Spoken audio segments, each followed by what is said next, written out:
Welcome to Prenatal Genetic Screening 101. My name is Haley Norwood. I'm the genetic counselor. I'm here to congratulate you first off on a confirmation of pregnancy. Most people are here because they've had a confirmed pregnancy. And so my goal is to help guide you through some of this genetic process. In preparation for your little one, you may have a lot of questions such as, how do I know my baby is growing and is healthy? What's a chance my baby could have a genetic condition such as Down syndrome? Or maybe you're aware that your family has a history of a genetic condition and you want to check into the chance of you having a baby with it as well. Genetic counseling is the process of discussing this testing and screening process to help you learn more about your baby's risk for some of these genetic conditions. Class goals. For today, I'd like to explain what prenatal screening options are available, because at the end of the day, all of these are all options and not obligation. Also, I'd like to provide some guidance on how to approach these options in pregnancy. For you, I'd like you to walk away from this class feeling empowered to make these decisions for yourself during this pregnancy. Prenatal screening. So let's talk about it. What does it look for? How does it work? And why do it? Because like I said, it's always an option. The purpose of prenatal screening is to look for concerns for what we call birth defects.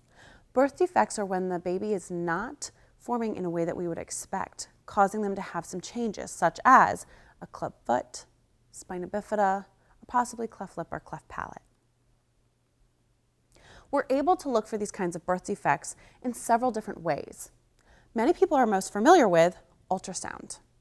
As noted before, many of you have already had an ultrasound to confirm that you are pregnant. During that time, the pregnancy is typically so early that we're only able to get the length of the pregnancy and an estimated due date. Some people will have what we call a nuchal translucency, or an NT scan, in the first trimester, typically between 11 and 14 weeks. The purpose of this scan is to measure the back of the baby's neck. That measurement can be very important. If it's larger than we expect it to be, it could be an indicator that that baby could have a potential chromosome concern or maybe a heart change. This is done anywhere between 11 and 14 weeks of pregnancy. Some people will do this due to certain family histories, personal histories, age-related risks, or other things. And you can always talk to your OB about it. All patients are scheduled for an anatomy scan. An anatomy scan is done in the second trimester of pregnancy, typically between 18 and 22 weeks. The purpose of the anatomy scan is to take a really good look at the growth of the baby because they're bigger at this point. We're able to do measurements of their brain, their heart, certain parts of their bones and bodies to make sure the baby is growing the way that we would expect them to. Other types of screening is the blood work, and that's what we're really going to focus on today. There's certain blood work that can look for changes in the baby's chromosomes or potential causes for some of those changes, such as spina bifida. The goal of this class is not to scare you. It's just to help you feel educated. 97% of pregnancies result in a typical healthy baby. For those 3% of pregnancies where we do find certain types of birth changes, such as a birth defect, the goal is to get you as much information as possible to help you feel empowered and prepared and help you make decisions. Majority of these cases, unfortunately, we don't always know the cause for these birth defects. But for the cases that we are able to find the cause, such as chromosome changes, maybe exposures, other types of genetic changes, we want to make sure families are aware so that, again, they feel prepared, educated, and able to make decisions. Starting with the first type of change, called an open neural tube defect. Many people may associate this with a condition called spina bifida. Spina bifida is when the neural tube does not fully close around the spinal cord. Just like this image over here on the right-hand side where this little one has the pocketing on the bottom of their spine, that is when the spinal cord is pocketing out. That is called spina bifida. Sometimes those occurrences can also happen in the front when the belly is not fully closed. Many people associate the concern with spina bifida with the idea of taking folic acid, which is one of the many reasons why we say prenatal vitamins are important. But as many of you may feel at this point in the pregnancy, some of those prenatal vitamins might be hard to get down, okay? Do the best that you can. But I will say, in the US, our food sources have a lot of folic acid, so most people do come in with a pretty good baseline. In the US, we do see spina bifida occurring about 1 in 1,000 pregnancies.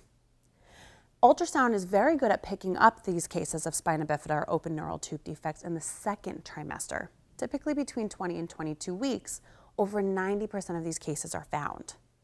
The goal of finding these cases is in order to help families, again, prepare, and if there's any medical intervention that can be done, to be able to have those conversations. Because we want to find these things early, a blood test is offered at about 15 weeks of pregnancy. This is typically ordered by your OB. This blood test is called MSAFP. It is not expected people to memorize this test. MS stands for maternal serum, meaning it's blood work on the pregnant person. Okay? So it's no risk to the pregnancy, it's just a blood draw for you. AFP is what we're looking for in your blood. It stands for alpha fetal protein. If that number is higher than we expect it to be, it could be an increased risk that the baby may have this condition. If it's baseline or lower, then that risk decreases.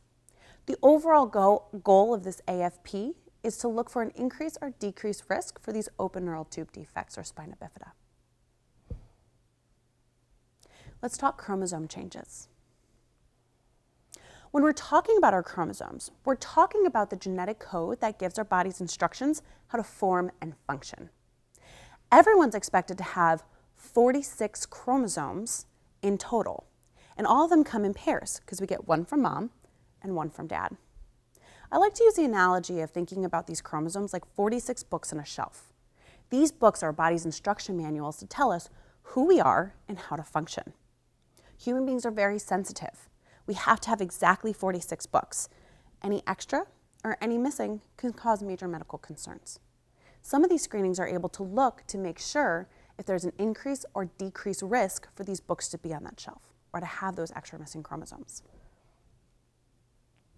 We're able to look for these, again, in several different ways, one of them being ultrasound. As noted before, a nuchal translucency, or an NT ultrasound, done between 11 and 14 weeks, measures the back of the baby's neck. If that measurement is larger than we expect, it may indicate the baby could have a potential chromosome concern or a heart concern. Those scans can be very important along the way.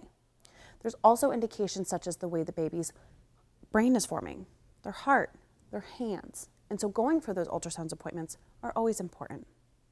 There's also blood work, and that's what we're going to focus on because there could be blood screening done as early as 9 weeks to indicate if there is a potential chromosome concern. Again, the goal of this class is to help educate you and not to frighten you. Some people are under the impression that only women over the age of 35 are at risk to have a baby with a chromosome concern, and that's just not the case. Anybody at any age could have a child with a chromosome concern. And so my goal is to help you guys understand why and get screening for that. The age of 35 was chosen in science. Scientists had decided that at the age of 35, there's an understanding that that chance for a baby with a chromosome concern starts to slightly go up. At the age of 35, some women have a chance of 0.34% to have a baby with Down syndrome. At the age of 40, that percentage goes up to 1.16%. It's slow and a gradual increase, but those numbers do go up as women age.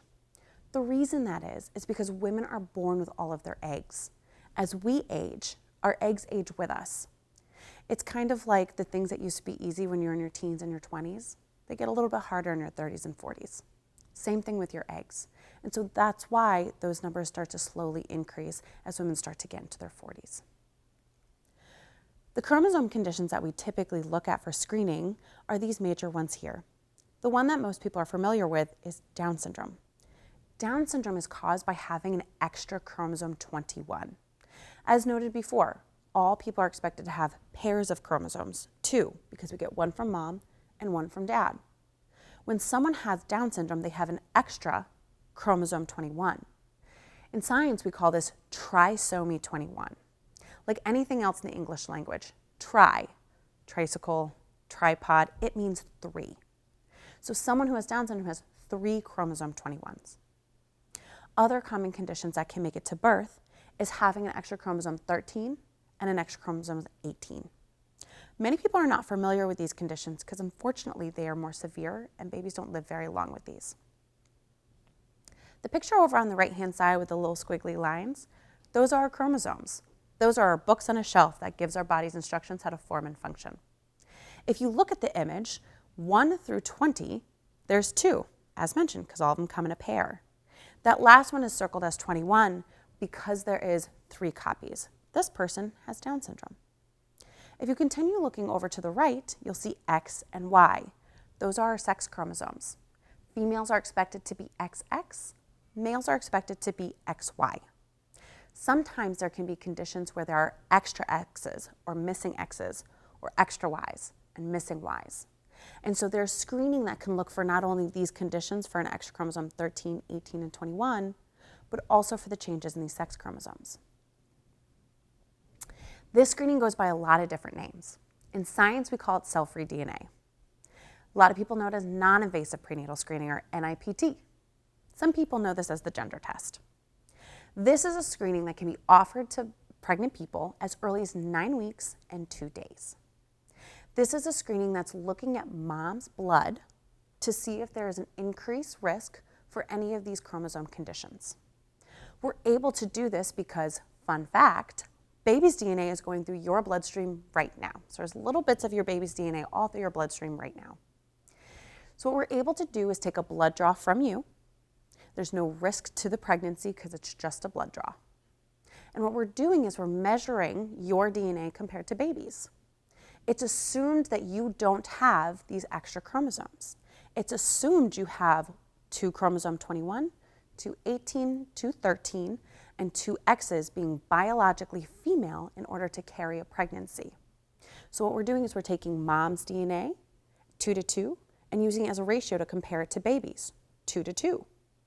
If there's an increase in any of those numbers, such as an increase in chromosome 21, it's assumed it's coming from the pregnancy, and that the pregnancy, the baby, has Down syndrome or trisomy 21. We're able to do this again with your blood, so there's no risk to the pregnancy. Because it's done as a ratio, it is not a diagnostic test. It is a screening. It measures high risk or low risk that these things are present. But as you can see, that detection rate is over 99%. So it is a good screen, but it is not a yes or no diagnostic answer. Again, we ask that people wait until they are over 9 weeks and 2 days. If you do try and go earlier, there is a very good chance that that screening will be canceled. There's just not enough of baby's DNA in your bloodstream yet to go that early. Everyone will receive their results on their portals. Their portal messaging will look such as this. You will see down there saying trisomy 21, trisomy 13, trisomy 18 negative. This is a low risk result. Then you'll see down lower it says monosomy X, XYY, XXY. These are the sex chromosomes, making sure that there is either 2 X's or an X and a Y. They say not detected. Again, this is all a low risk result. If fetal sex is something that you're interested in looking at, you can open up the comment section. Screening will say consistent with male, consistent with female. If you do get a positive screen indicating that the baby could have a condition such as Down syndrome, X chromosome 21, X chromosome 13, 18, or changes of sex chromosomes, your OB or someone from the maternal fetal med unit will be sure to contact you in order to review this. We will never leave you with these results alone, and we will help to review and guide you through this process. I will make a note. You may see this in your chart within the first 24 hours of your blood draw. This is not your result. Results take 5 to 7 days, not business days, regular days. So you might get your results over the weekend. Within the first 24 hours, you might see this in your chart, but this is not your result. This is the way of the lab saying, hi, we have your blood and we're working on it. Moving forward from some of the chromosome screening, there's other types of genetic testing. So instead of looking at how many books are on that shelf or how many chromosomes are present, there's other kind of screening to look for spelling changes in those books.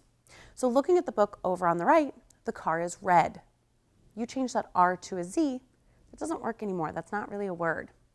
So when we're looking at these kinds of screenings, we're talking about carrier screening. If this is not your first pregnancy, you may have had this done in the past. Carrier screening is looking at your genetic information, looking at mom and dad's genetic information to see if they carry some common conditions, such as cystic fibrosis or sickle cell anemia. When we're talking about carrier screening, we're going way back to high school biology. As noted before, all of our genetic information comes in pairs. And so when we're talking about carrier screening, we're looking at our genetic code for certain conditions. Everybody has 2 copies of all their genetic information. To be a carrier means that one of your copies is on and working, and the other one is shut off. It's like being in a room with 2 light bulbs. If one of those light bulbs goes out, the other light bulb will still light up the room, and you're healthy. Being a carrier does not mean that you typically have any symptoms. We would not expect a carrier to have that genetic condition. They just carry it. The concern would come in is if both you and the father of the baby were both carriers. So this diagram in the center shows the white side is the light bulb that's on and working. The blue side is the light bulb that's shut off. Those parents are healthy.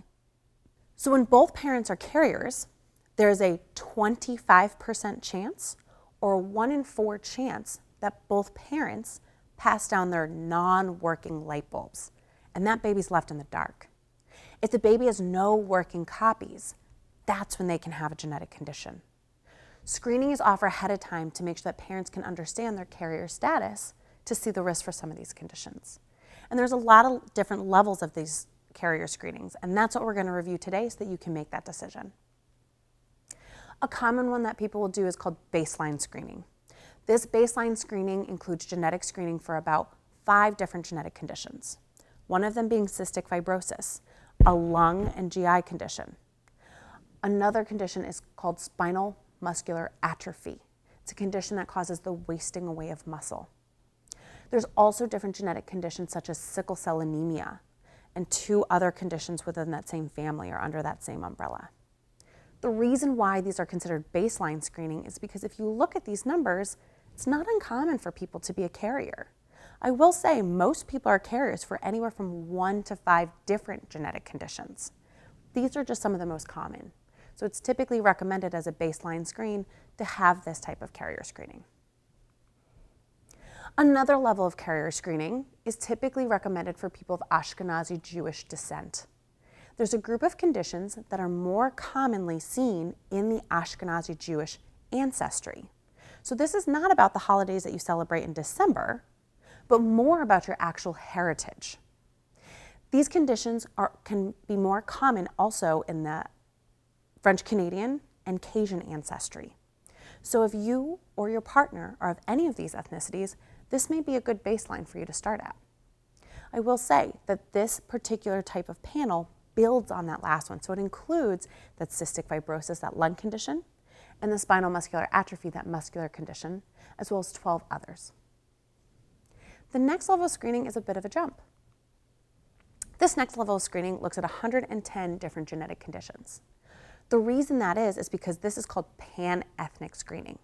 So if you noted the other 2, they're more associated with someone's ethnicity. This because a lot of us are honestly a bunch of mutts, or we may not know where we come from. And so this is looking at a more diverse population. So it's looking at 110 different genetic conditions that someone could carry and not realize it. It also builds on the other 2. So it includes cystic fibrosis and spinal muscular atrophy, as well as the 14 different genes associated with the Ashkenazi Jewish, Cajun, and French Canadian descent. This carrier frequency is not as common. If you remember from the cystic fibrosis and spinal muscular atrophy, some of those carrier stats could be 1 in 25, 1 in 46, a little bit more common. Some of these conditions are less common, such as 1 in 200. So not ultra rare, but not everybody. When making a decision about carrier screening, it's a personal decision. Things to consider. All screening's done on blood.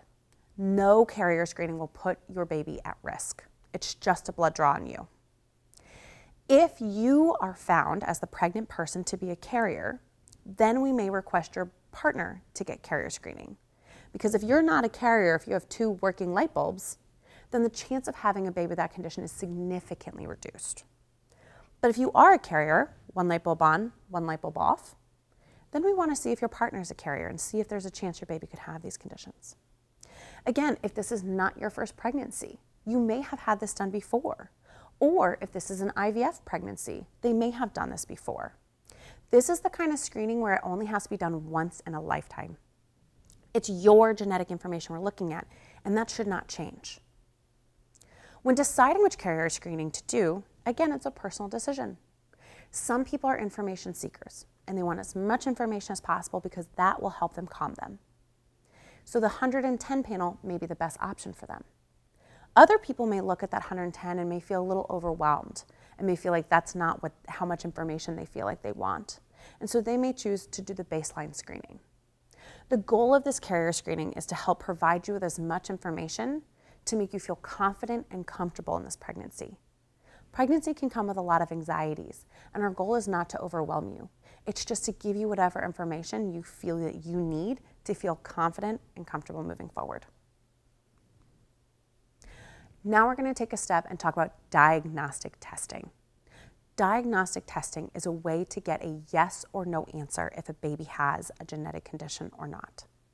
All the other screening and blood work that we just talked about were high risk, low risk. Is there a chance that something could be present? Diagnostic testing is a way of getting material from around the baby to test them yes or no, is something present. People may opt to pursue this testing if they have an abnormal NIPT that may say an increased risk for Down syndrome, or if both parents are carriers, 1 light bulb on, 1 light bulb off, for a particular genetic condition, and a baby is at risk to have that condition. This is not a procedure you are deciding on today. This is something that you can keep in the back of your mind for information moving forward, but you will always meet with a high-risk medical provider, a high-risk MFM doctor, as well as a genetic counselor like myself to review prior to having these procedures. The procedure over on the left-hand side is called a coronary villus sampling, or a CVS. This is a procedure that can be offered to be done anywhere between 10 and 14 weeks. The purpose of this procedure is to get a little bit of placental material from around the baby. So at the time of conception, sperm and egg come together to make the baby. It also makes the placenta. The goal of this procedure is to get a little bit of that placenta material to test the baby's genetic information. This can be done either transcervically through the cervix or transabdominally through the stomach. Both are guided with an ultrasound probe. The goal is to get a little bit of placental material to test whether yes or no if a genetic change is present. Because this is considered to be an invasive procedure, there can be some risks associated with it. The chance of miscarriage is anywhere between 1 in 300 to 1 in 900. Some people may look at those odds and say, those odds are really good. I need this information. I need to make decisions, or I need to feel prepared. And then they may move forward with it. Other people may look at those odds and say, those odds are too high for me and I'm not comfortable with that and I don't need that information, and they may not proceed with it. The other type of diagnostic testing over on the right-hand side testing is called an amniocentesis. Amniocentesis can be offered anytime after 15 weeks up until delivery. The purpose of this diagnostic testing is to get a little bit of amniotic fluid from around the baby. Amniotic fluid is actually just urine. Babies pee it out, they drink it back in. It helps them make their digestive system, but also keeps them really hydrated. So while they're in that amniotic fluid, their skin cells are sifting off into that fluid. The goal is to be able to get a little bit of that fluid and test their skin cells to see if a baby, yes or no, has a genetic condition. We're able to do this only through transabdominally, meaning through the belly. So again, with an ultrasound, they'll go through the belly with a needle into the uterus to pull a little bit of amniotic fluid. Because it's urine, babies will pee it right back out. They typically don't even notice that it's gone. Again, because this procedure is considered to be invasive, there is a risk for complications such as a miscarriage or a preterm labor. If this is done prior to 24 weeks, babies unfortunately can't live outside the body before 24 weeks. It'd be considered a miscarriage. After 24 weeks, when babies can live outside the body, it would be considered preterm labor. That risk is 1 in 1,000. Again, some people look at those numbers and say, those odds are in my favor and I want to proceed with it because I need this information. Other people are not comfortable with that. Again, diagnostic testing is something you are not deciding on today. It is something you will always meet with a high-risk MFM doctor as well as a genetic counselor prior to making these decisions. After your little one is here, all babies will have a California newborn screen. I distinguish California because every state in the U.S. has a different newborn screen. So if you've given birth in other states, their screening might be slightly different. How this screening works is within the first 24 hours of life, your little one will have their heel pricked and take a couple droplets of blood. From there, they'll test for 80 different genetic conditions. Some of those conditions are ones that we've already talked about, like cystic fibrosis, that lung condition, spinal muscular atrophy, that muscular condition, along with other conditions that can affect a baby's metabolism. If babies are not able to process certain fats and sugars, we want to make sure that we know that in order to get them on the correct kind of formula or diet. The goal of this screening is for early diagnosis, for early treatment, and minimum negative impact. You will not hear from the California newborn screen unless there is a positive. So I hope for all of you, none of you ever have to hear from the California newborn screen, but they will reach out if there needs to be any follow-up testing. California screen will also check baby's hearing. So this little one up in the upper right-hand corner with the blue and red over their ears is checking baby's hearing. They'll also do a heart screening to make sure there's enough oxygen in baby's blood. All of the screening is done automatically. If this is something you are not comfortable with, please talk to your labor and delivery team prior to your labor. All of the screening is done, again, for the purpose of early diagnosis for early treatment. The screening does not include things such as eye check. Baby's eyes are not fully developed enough at this time in order to check their eyesight. It also does not look for concerns such as allergies, eczema, or autism. Those things can be addressed with your pediatrician at a different time.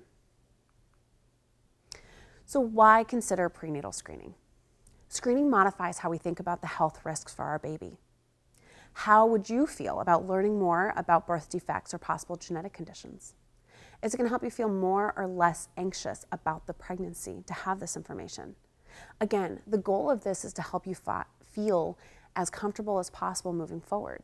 Some people are information seekers, and more information makes them feel more comfortable. Other people may feel like more information is overwhelming. So you have to choose a screening method that's best for you. Would you do anything differently in the pregnancy knowing this information? With some people who have a confirmed diagnosis for a genetic condition, some people would consider preparation for specialized medical care.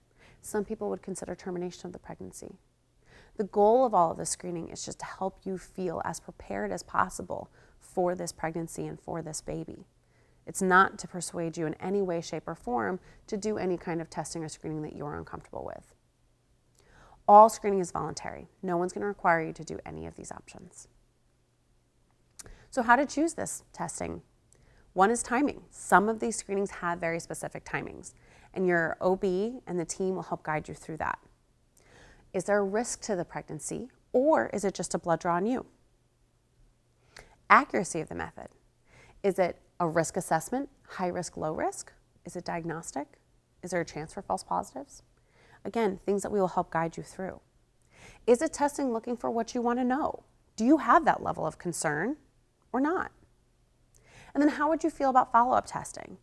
If you have an abnormal screening, such as an increased risk for something like Down syndrome, or both you and the father of the baby are carriers, diagnostic testing will always be offered, but you never have to do it.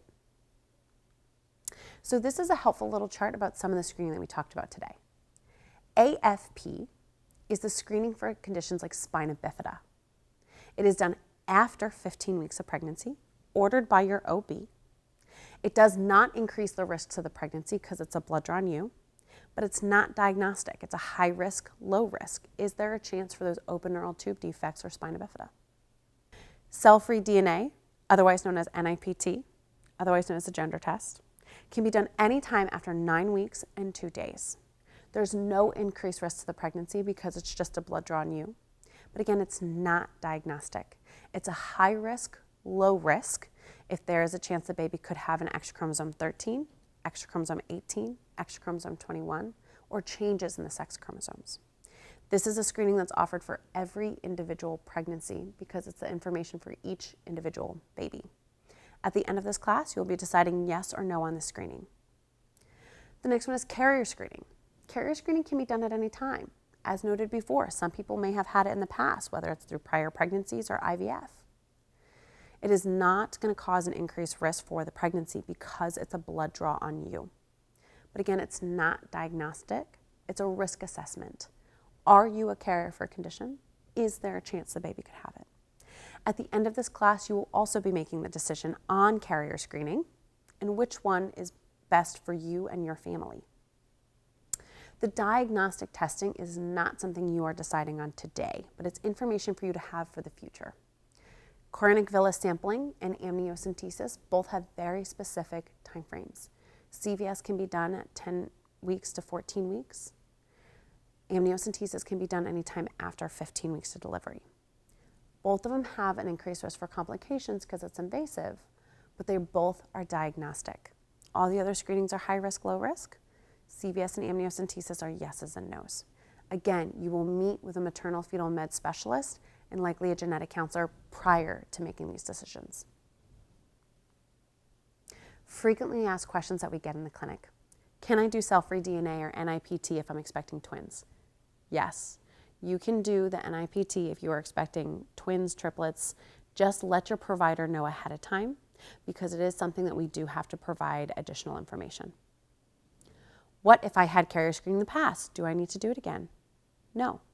Your genetic code will not change. This is your genetic information, and so you do not have to repeat your carrier screening. Do I need to fast for these labs? No. Your genetics will not change if you're hungry or not. Maybe your attitude, but not your genetics.